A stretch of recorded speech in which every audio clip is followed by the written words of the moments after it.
Hello students, welcome back to my YouTube channel Barut English Hub. This is Rajni. तो देखिए students, last video में हमने an elementary school classroom in a slum by Stephen Spender poem को start किया था, जिसमें हमने 2 स्टेंजर्स को कंप्लीट कर लिया था। और आज हम क्या करेंगे, लास्ट के जो 2 स्टेंजर्स हैं ऑफ द सेम पोएम, इसी पोएम के 2 लास्ट स्टेंजर्स को हम आज कंप्लीट करेंगे। तो देखिए स्टार्ट करते हैं हम। यहाँ पर देखिए ये स्टेंजा है हमारा थर्ड, तो थर्ड स्टेंजा से हम स्टार्ट करते हैं। Surely Shakespeare is wicked, the map a bad example. तो देखिए यहाँ पर जो हमारा पोइट है, पोइट कौन है यहाँ पर, स्टीफन स्पेंडर। तो स्टीफन स्पेंडर क्या कहता है कि हाँ सचमुच यकीनन शेक्सपियर क्या है, विक्ड है। अब देखिए शेक्सपियर को यहाँ पर विक्ड क्यों बताया है, क्यों उसे बुरा बताया है। यहाँ पर शेक्सपियर बुरा नहीं है, बल्कि इस क्लास के अंदर जो कुछ शेक्सपियर के द्वारा करवाया हुआ वर्क होगा कोई भी, या फिर पोइट्री होगी, अगर इस क्लास में उसको पढ़ाया जा रहा है, या फिर एक बॉल के ऊपर शेक्सपियर की जो मूर्ति लगी है अगर उसको दिखाया जा रहा है, उस पिक्चर को दिखाया जा रहा है, तो उन बच्चों के लिए ये क्या होगा, विक्ड होगा। अब विक्ड क्या होता है, देखिए यहाँ पर मैंने हिंदी में भी लिखा है और इसके सिनोनिम भी लिखे हैं, यानी कि सेम वर्ड्स आप यूज कर सकते हो इनके लिए। तो ईविल होता है बुरा, बैड भी बुरा होता है, सिंफुल होता है पापी। तो यहाँ पर शेक्सपियर के लिए क्या यूज किया है, इन्होंने बुरा यूज किया है, क्योंकि इस क्लास में ऐसे चिल्ड्रन रहते हैं जो कहाँ के हैं, स्लम एरियाज़ की हैं। क्योंकि कल मैंने आपको बताया था लास्ट वीडियो के अंदर कि जो ये चिल्ड्रन है यहाँ पर पढ़ने के लिए आते हैं, जितने भी स्टूडेंट्स, वो सारे कहाँ के हैं, स्लम एरिया के हैं। और स्लम एरिया में ही ये एलिमेंट्री स्कूल चलाया जा रहा है, यानी बना हुआ है वहाँ पर। और उसके ही क्लासरूम में, इस स्कूल के क्लासरूम में कौन पढ़ते हैं, ये स्लम एरिया के चिल्ड्रन पढ़ते हैं। स्लम एरिया के चिल्ड्रन यहाँ पर पढ़ने के लिए आते हैं। तो देखिए यहाँ पर क्या बताया है कि हाँ यकीनन अगर हम बात करें तो यहाँ पर शेक्सपियर की बात करना भी यहाँ पर क्या होगा, इस क्लास के अंदर बुरा होगा। क्योंकि स्लम्स के बच्चों के लिए, झुग्गी झोपड़ियों में रहने वाले बच्चों के लिए इसका कोई मीनिंग नहीं है, कोई अर्थ नहीं निकलता कि उनको इतने बड़े बड़े लेसन पढ़ाए जाए शेक्सपियर के, या फिर उसकी पोइट्री पढ़ाई जाए, और क्या किया जाए, जो शेक्सपियर से रिलेटेड उसका जो पिक्चर है, उसकी मूर्ति है जो, उसको इन बच्चों को दिखाया जाए। तो ये सब कुछ क्या होगा, बहुत ही बुरी बात होगी, यानी उन बच्चों को ये पिक्चर नहीं दिखानी चाहिए। The map a bad example, और उन बच्चों के लिए जो ये मैप है, अब हमने बात की थी सेकंड स्टेंजा के अंदर कि जो बॉल है वहाँ पर जिसमें कि सावर क्रीम जैसी स्मेल आती है, उस पर एक मैप लगा हुआ है। कौन सा मैप था वो, ओपन हैंडेड मैप। अब ओपन हैंडेड मैप क्या होता है, जिसमें वर्ल्ड की सभी चीज़ें, जैसे कि रिवर्स, केप्स, वहाँ पे बात की गई थी, नदियाँ, या फिर बात करें तो द्वीप वगैरह, जो भी चीज़ें हैं, माउंटेन्स हैं वहाँ पर, ये सभी चीज़ें एक ही मैप के अंदर दिखाई जाती है। यानी कि पूरे वर्ल्ड की सभी थिंग्स को, सभी चीज़ों को वो मैप शो करता है। तो उसे हम क्या कहते हैं, ओपन हैंडेड मैप। तो ये मैप है जो इन बच्चों के लिए क्या रहेगा, एक बुरा एग्जाम्पल रहेगा। ये अच्छा नहीं रहेगा कि इन बच्चों को ये मैप दिखाया जाए।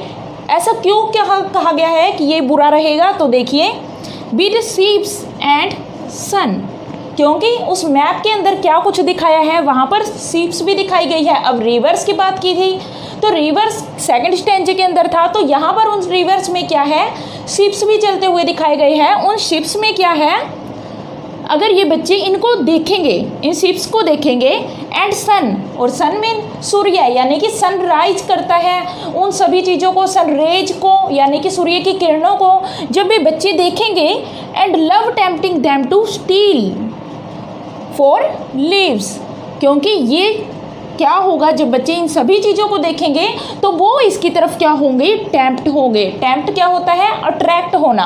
टेम्पटिंग क्या होता है, अट्रैक्टिंग, यानी कि अट्रैक्ट।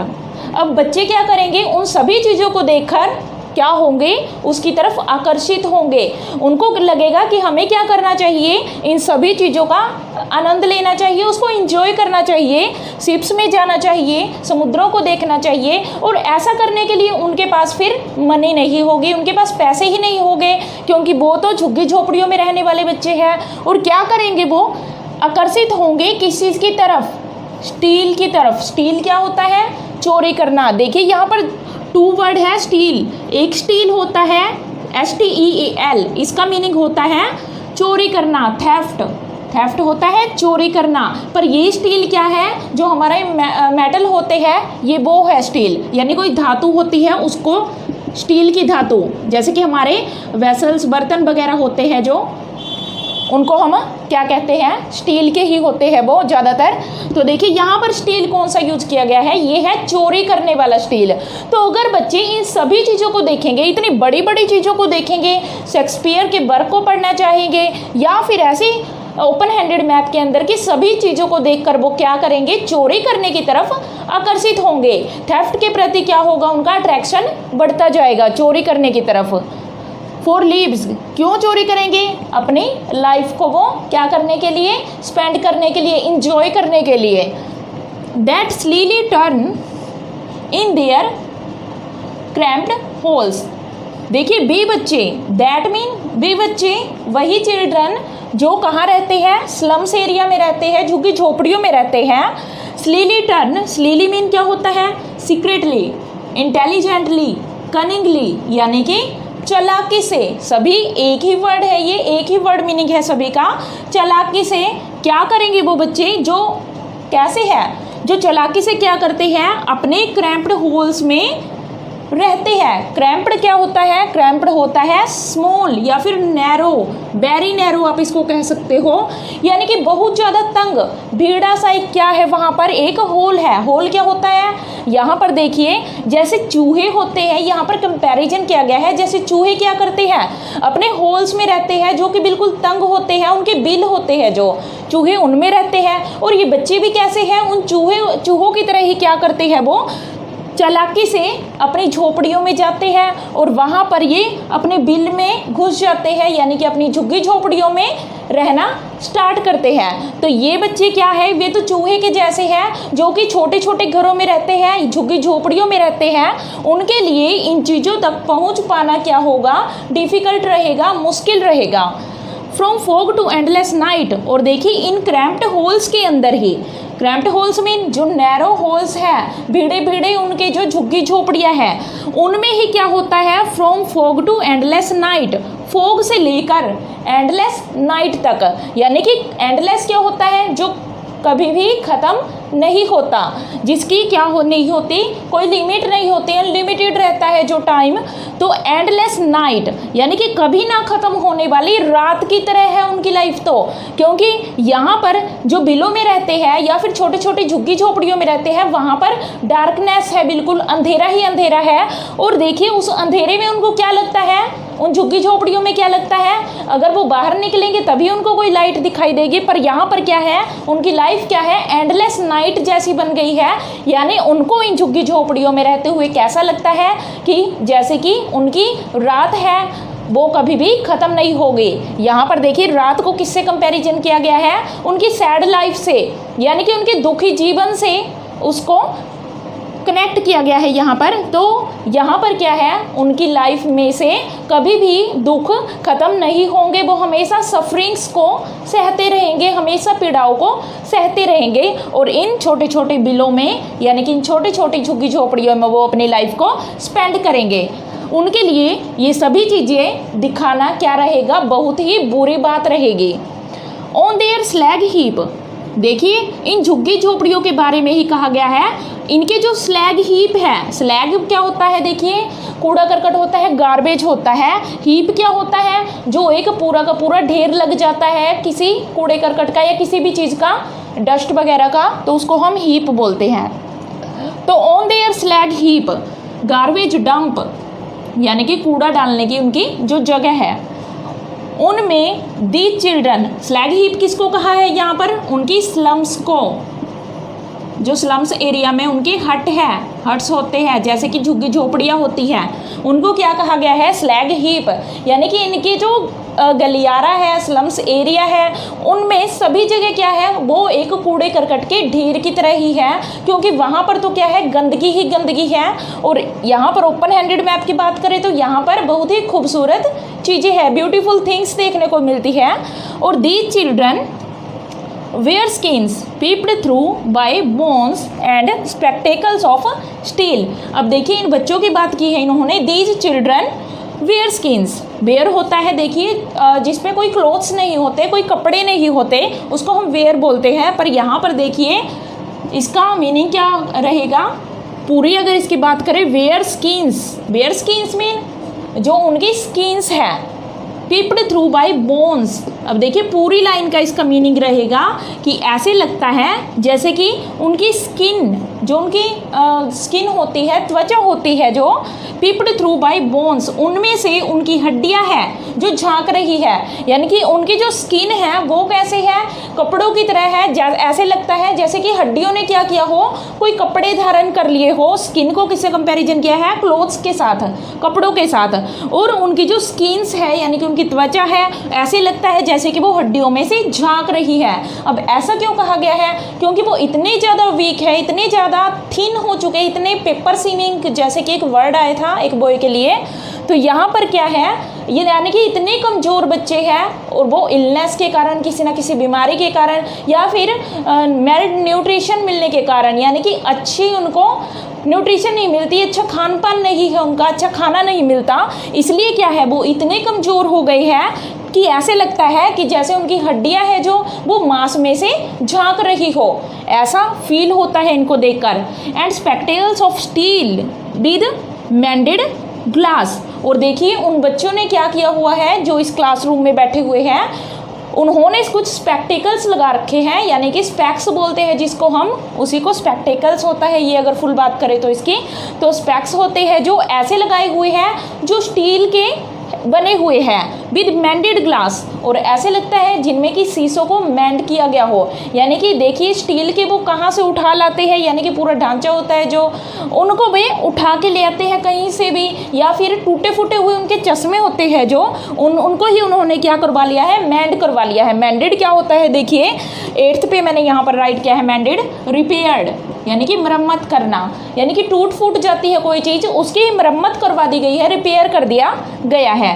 तो ऐसे ग्लासेस उनके देखने में लगते हैं, यानी कि उनके जो चश्मे के शीशे हैं कैसे है वो मेंड करवाए हुए हैं और स्टील के उनके चश्मे हैं। Like bottle beads on stones. अब देखिए इन ग्लासेस में से जो क्या है यहाँ पर बोटल बीड्स होते हैं, जो बोटल बीड्स क्या है, बोतल के जो टुकड़े होते हैं, कांच की कोई बोतल होती है उसके जो टुकड़े होते हैं, तो वैसे क्या है ये ग्लास है।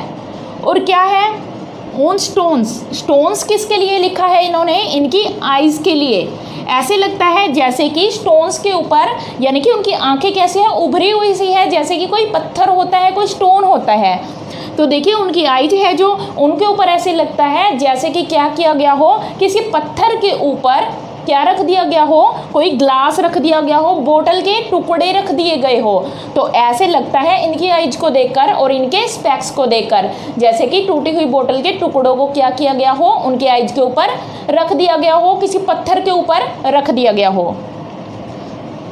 All of their time and space are foggy slum. देखिए इन बच्चों का जो टाइम होता है, पूरा का पूरा समय है जो कहाँ पर व्यतीत होता है, वो कहाँ पर स्पेंड करते हैं, वो फॉगी स्लम में। फॉगी मीन धुंध जहाँ पर छाई रहती है, कोहरा छाया रहता है, यानी कि इनकी जो सैड लाइफ है जो, उसका कोहरा कभी भी छटता नहीं है, यानी कि कभी भी उनके दुखों से उन्हें मुक्ति नहीं मिलती, कभी भी वो बाहर की लाइफ को देख नहीं पाते। वो तो कहाँ पर कैद हुए रहते हैं, अपने स्लम में कैद हुए रहते हैं, झुग्गी झोपड़ियों में ही कैद रहते हैं और उससे बाहर उन्हें कुछ दिखाई नहीं देता। इनकी लाइफ यहीं पर बीत जाती है, उनकी लाइफ का पूरा जो समय होता है वो कहाँ बीत जाता है, इन फॉगी स्लम में ही वो बीत जाता है, व्यतीत हो जाता है। So blot their maps with slums. इसलिए यहाँ पर पॉइंट, अब देखिए कुछ एंग्री मोड में आ चुका है, वो कहता है क्या करो इसलिए, सो क्या होता है इसलिए, ब्लोट, ब्लोट क्या होता है किसी चीज़ पे मार्क कर देना। देखिए जैसे कि यहाँ पर मार्कर है, मैं इससे बिल्कुल इसको ब्लैक बोर्ड को पूरे को क्या कर दो, मार्क कर दो, इस पर कुछ चिन्ह लगा दो, यानी धब्बे ही धब्बे लगा दो इंक से, तो क्या होगा वो ब्लोट कहते हैं उसको। तो देखिए सो ब्लोट देयर मैप्स, तो यहाँ पर क्या कहता है पोइट कि इनकी मैप्स को, कौन से मैप्स, वही ओपन हैंडेड मैप जो कहाँ पर है, शावर क्रीम जैसी स्मेल की एक वॉल के ऊपर है, दीवार के ऊपर है। तो पोइट कहता है इन मैप्स को क्या करो, ब्लोट कर दो, धब्बे ही धब्बे लगा दो उसके ऊपर, किस चीज़ की, विद स्लम्स, यानी कि उस मैप के ऊपर इन सभी चीज़ों को आप ड्रॉ मत करो, ऐसी ड्राइंग मत करो कि वहाँ पर शिप्स दिखाई जाए, सन दिखाई जाए, रिवर्स दिखाई जाए, केव्स दिखाई जाए, माउंटेन दिखाई जाए, और या कोई फ्लोरी वैली, टायरलेस वैली दिखाई जाए, ऐसा नहीं होना चाहिए। बल्कि उनकी जगह क्या किया जाए, उस मैप को धब्बों से भर देना चाहिए, और किस चीज़ को छाप दिया जाए वहाँ पर, क्या ड्राइंग कर दी जाए, स्लम्स की, यानी कि झुग्गी झोपड़ियों को ही उस पर छाप दिया जाए पूरी तरह से। एज वीक एज डूम, अब देखिए क्योंकि उनकी लाइफ है जो क्या है, डूम से, डूम क्या होता है, हेल, यानी कि उनकी लाइफ है जो वो तो नर्क से भी बुरी है, और इनके झुग्गी झोपड़ी वाले एरिए हैं वो नर्क में भी रह सकता है इंसान, पर इसमें वो नहीं रह सकता। इसलिए क्या कहा गया है कि आप क्या करो, इन झुग्गी झोपड़ियों को कहाँ ड्राइंग कर दो, यहाँ पर मैप के ऊपर। कौन सा मैप, ओपन हैंडेड मैप के ऊपर। अब नेक्स्ट देखिए फोर्थ स्टैंजा है जो, unless governor inspector visitor, this map becomes their window and these windows that shut upon their lives like catacombs।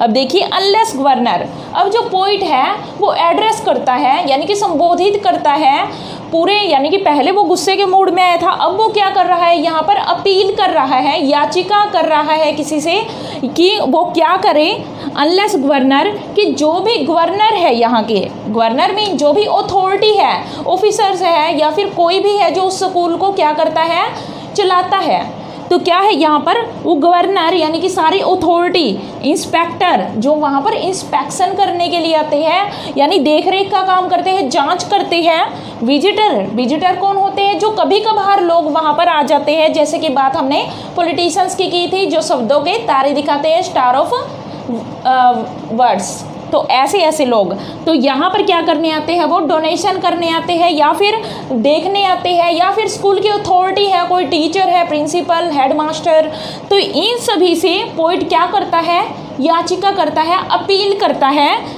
कि क्या करे वो, this map becomes their window, कि ये जो मैप है उसको इनकी विंडो न बनाओ, यानी कि इस मैप की जो विंडो है, यानी कि जब भी इस मैप में देखते हैं एट दीज विंडोज, तो इनकी विंडोज क्या है, इन बच्चों की जो विंडोज से कोई मेल नहीं खाती, यानी कि इस मैप में अगर देखा जाए तो उनके स्लम रिलेटेड लाइफ का वहाँ पर कुछ भी नहीं लिखा है या कुछ भी नहीं ड्रॉ किया गया है। That shut upon their leaves, क्योंकि इनकी विंडोज ऐसी विंडोज हैं जो कि उनकी लीव्स पर शट हो जाती है, यानी कि देखिए उनकी जो भी प्रोस्पेरिटी है, that shut upon their leaves, यानी कि देखिए उनकी जो भी क्या होगी, प्रोस्पेरिटी होगी, उन सभी को क्या कर लिया है इन्होंने, लॉक कर दिया है, लाइक कैटाकॉम्स, जैसे कि क्या होती है, कुछ कैटाकॉम्स होती है। कैटाकॉम्स के लिए देखिए मैंने क्या लिखा है यहाँ पर, कैटाकॉम्स ये रहा 9th नंबर पे लिखा है मैंने, कैटाकॉम्स अंडरग्राउंड ग्रेव्स, यानी कि पुराने समय में एंशियंट टाइम्स में क्या होता था, इनको यूज किया जाता था, यानी कि तय खाने की तरह यूज करते थे, या फिर क्या करते थे, गड्ढे खोद दिए जाते थे घरों के बिल्कुल अंदर नीचे, और उनमें क्या किया जाता था, लाशों को दफन कर दिया जाता था। कॉर्प्स होती है जो, यानी कि मृत शरीर, डेड बॉडीज़ को क्या करते थे, वो दबा देते थे वहाँ पर तहखानों में या फिर कब्रों में, जो कि अंडरग्राउंड होती थी, एक घर के अंदर ही होती थी नीचे। तो देखिए वैसे ही कहा गया है कि इनकी लाइफ है जो, ये विंडोज है जो उनकी स्लम्स की विंडो है जो, वो कहाँ पर शट हो चुकी है, उनकी लाइफ पर, यानी कि झुग्गी झोपड़ियों से बाहर वो कोई प्रोस्पेरिटी को देख ही नहीं पाएंगे, उनको कोई फ्रीडम मिलती ही नहीं है, वो तो कैद हो चुके हैं। जैसे कि कैटाकॉम्स में हम किसी मृत शरीर को कैद कर देते हैं, डेड बॉडी को जैसे कैद कर दिया जाता है किसी कब्र के अंदर, तो ठीक वैसे ही इनकी लाइफ भी क्या हो चुकी है, इन विंडोज में, यानी कि इन स्लम एरियाज में ही वो कैद हो चुके हैं उससे बाहर उनकी कोई लाइफ नहीं है, और ना ही वो कोई अपनी लाइफ में प्रॉस्पर हो सकते, ना ही वो कोई ड्रीम्स देख सकते आगे के लिए। तो इसलिए पोइट कहता है break open till they break the town. तो पोइट कहता है कि क्या करो, आप इन विंडोज़ को तोड़ दो, पूरी सभी चीज़ों को, यानी कि जो विंडोज है, मैप है, इन सभी चीज़ों को तोड़ दो, open till they break the town. और ऐसा करो, इनको क्यों तोड़ दिया जाए, जब तक वे क्या ना कर ले, कहाँ पर ना आ जाए, वो टाउन में ना पहुँच जाए, इस्लाम एरिया से बाहर निकल कर वो कहीं और ना चले जाए। तो इसलिए क्या करो, इन सभी उनकी जो दीवारें हैं, जो भी उनकी लाइफ की सैडनेस है, जो कुछ भी है जिनसे वो बंधे हुए हैं, बाउंड है यहाँ पर, उन सभी चीज़ों को तोड़ दिया जाए ताकि वो क्या कर सके, टाउन में जा सके, बाहर निकल सके। कहाँ से, इस एलिमेंट्री स्कूल की जो क्लासरूम है जो कि बिल्कुल गंदा है, बैड है, और क्या है वहाँ पर स्लम एरिया है। तो इन सभी को क्या करें, इनसे बाहर निकाला जाए इन बच्चों को। यही अपील पोइट क्या करता है, इन सभी से करता है, गवर्नर से, इंस्पेक्टर से, विजिटर से, कि आप क्या करो, इन बच्चों को इन खिड़कियों से, इन विंडोज से क्या करो, बाहर निकाल दो। And show the children to green fields and make their world run azure on gold sands. और इसलिए पोइट कहता है and show the children to green fields, और इन बच्चों को बाहर लेकर जाओ इस क्लासरूम से और उनको ग्रीन फील्ड्स दिखाओ, यानी कि हरे भरे खेतों में लेकर जाओ। यानी पोइट का क्या अर्थ है यहाँ पर, कि उनको नेचर की थिंग्स दिखाई जाए, जो प्रकृति है हमारी, उसकी चीज़ों को दिखाया जाए। किसके बजाय, इस डिम क्लास की बजाय, इस गंदे रूम के बजाय, इस गंदी क्लास की बजाय कहाँ ले जाया जाए, उनको ग्रीन फील्ड्स में ले जाया जाए। और क्या किया जाए, and make their world run azure. Azure क्या होता है, यहाँ पर देखिए, ब्राइट ब्लू इन कलर। और क्या करे वो, कहाँ पर रन करे, कहाँ पर भागे दौड़े, यानी अपनी लाइफ को वो स्पेंड कहाँ पर करे, खुले आसमान के नीचे। अब देखिए blue colour, bright blue colour किसका होता है, स्काई का। तो किसके लिए यूज हुआ है यहाँ पर ये कलर, स्काई के लिए। यानी वो क्या करे बच्चे सारे, स्काई में, स्काई के नीचे, यानी कि खुले आसमान के नीचे वो दौड़े, घूमे, अपनी लाइफ को स्पेंड करे, वहाँ पर इंजॉय करे, रोशनी उनको दिखाई दे, ब्राइटनेस दिखाई दे। तो क्योंकि वो कहाँ पर रहते हैं, अंधेरे कमरों में ही रहते हैं और अंधेरी झोपड़ी में रहते हैं। Run azure on gold sands, और क्या कर सके वो, गोल्ड सैंड्स पर घूम सके। गोल्ड सैंड्स देखिए यहाँ पर प्रोस्पेरिटी के लिए यूज हुआ है, और फुल ऑफ प्लेजर के लिए यूज हुआ है, ये फुल ऑफ प्लेजर। यानी कि वो क्या करे, गोल्ड सैंड्स मीन एक अच्छी लाइफ जिए, प्रोस्पर लाइफ जिए और खुशी की लाइफ जिए, और सुनहरी रेत पर वो क्या कर सके, दौड़ भाग कर सके, घूम सके, अपनी लाइफ जी सके एक बार। एंड लेट देयर टंग्स, और उनकी जो जीभ है उसको खुला छोड़ दिया जाए, यानी कि इनको दबा कर ना रखा जाए, सोशली इंजस्टिस ना किया जाए। यानी कि इंजस्टिस होगा, अगर अन्याय होगा, उनको ऐसे ही रखा जाएगा तो वो कुछ नहीं कर पाएंगे। इसलिए क्या किया जाए, उनको खुला छोड़ दिया जाए। रन नेक्ड इनटू बुक्स, ताकि उनकी जीभ क्या करे, यानी कि उनकी जुबान क्या करे, वो क्या करे, दौड़े इनटू बुक्स। नेक्ड देखिए यहाँ पर, नेक्ड वैसे होता है विदाउट क्लोथ्स होता है, पर यहाँ पर किस लिए यूज हुआ है नेक्ड, फ्रीडम के लिए, कि क्या किया जाए, ताकि वो फ्रीडम से, आज़ादी के साथ क्या कर सके, दौड़ सके, भाग सके। इनटू बुक्स, किस चीज़ पर, बुक्स पर, यानी वो बुक्स को क्या करे, लर्न कर ले। पर यहाँ पर नहीं, अंधेरे रूम में नहीं, बल्कि कहाँ करे वो, इस रूम से बाहर निकलकर जो नेचुरल, हमारी नेचुरल क्या होती है, लाइट होती है, उसके अंदर वो जाकर क्या करे, पढ़ाई करे, अपनी पढ़े लिखे अपनी बुक्स को। The white and green leaves open history theirs whose language is the sun. अब देखिए the white and green leaves open, अब किसके लिए है ये, green leaves, freedom to breathe in fresh air, ताकि वो क्या कर सके, उनके पास इतनी फ्रीडम मिल जाए कि वो सांस ले सके, किसमें, ताज़ी हवा में सांस ले सके, फ्रेश एयर में सांस ले सके, ग्रीन लीव्स में सांस ले सके, ना कि इन अंधेरे कमरों में या फिर झुग्गी झोपड़ियों में, जो कि एक क्रैम्प्ड होल के जैसी है, यानी कि एक नैरो होल्स के जैसी है। उनसे बाहर निकल कर वो क्या करे, ग्रीन लीव्स में, यानी कि फ्रेश जो हमारी एयर होती है उसमें क्या करे, वो सांस ले, ब्रेथ ले।